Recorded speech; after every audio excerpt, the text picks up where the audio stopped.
Elon Musk's SpaceX launches crew to rescue stuck NASA astronauts from ISS. Crew 10 Falcon 9 rocket blasts off on 10th human spaceflight mission. SpaceX's Crew 10 launched into space Friday to bring home 2 NASA astronauts who have been stuck at the International Space Station, ISS, since June 6. The crew of 4 geared up in the suit-up room amid photos of the Apollo crew before driving to the launch pad in multiple Teslas adorned with LIF-10FF license plates, an ode to the mission number. Each astronaut received a medical check before being briefed by SpaceX and NASA. Later, they partook in various traditions, including a card game to eliminate any bad luck. SpaceX MAKK's History, Whitegate Ace UCCSS Fuel TST of MECHAZILA Arms.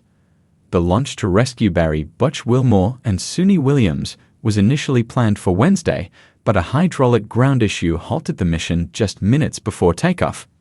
NASA live streamers said there was a 95% chance of favorable weather conditions Friday afternoon, the same probability announced by SpaceX on Wednesday prior to the previous delay.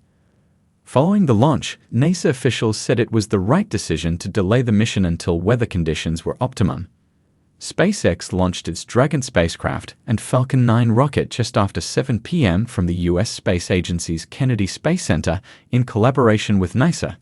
Commander McClain, pilot Nichole Ayers, mission specialist Takuya Onishi, and mission specialist Kirill Peskov will replace SpaceX's Crew 9, NASA astronaut Nichole, and Roscosmos cosmonaut Alexei Gorbuno, who arrived in space in late September.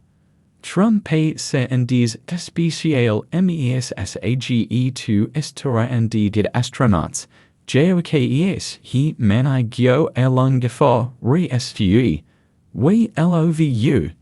They also aimed to rescue Wilmore and Williams, who were only slated to be at the ISS for about a week in June before an issue emerged with Boeing's Starliner spacecraft, which returned to Earth unmanned in September. Wilmore and Williams have completed more than 900 hours of research during their time on the ISS, NASA announced late last week. In August, NASA said the additional time the stranded astronauts would spend at the station enabled it and Boeing to continue to gather testing data on Starliner during its upcoming flight home, while also not accepting more risk than necessary for its crew. The Starliner had helium leaks and issues with the spacecraft reaction control thrusters while docking with the ISS in June, according to previous reporting. A 2-day handover period will take place with Crew 10 before Wilmore, Williams, Hug, and Gorbunov leave the ISS, NASA reported. Crew 10 and Dragon are expected to reach the ISS around 11:30 p.m. Saturday. They will return to Earth in another SpaceX Dragon spacecraft as soon as Sunday, according to officials. While in space, Crew 10 will perform research, technology demonstrations, and maintenance activities aboard the microgravity laboratory, NASA said. Heat FOXBSANES on the go by CLXHKM here.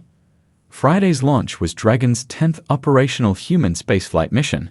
The nearly 27-foot spacecraft was built with room for up to 7 passengers. In a news conference Friday following the launch, officials said NASA, a nonpartisan agency, appreciates the support from the current administration. Our presidents always care a lot about what happens at NASA, and it's great to see that trend continue with our current president, one NASA official said. He injects a lot of energy into our thought processes, and that's been helpful for us. SpaceX CEO Elon Musk had not commented on his social media platform, X, about the successful launch as of 10 p.m. Friday.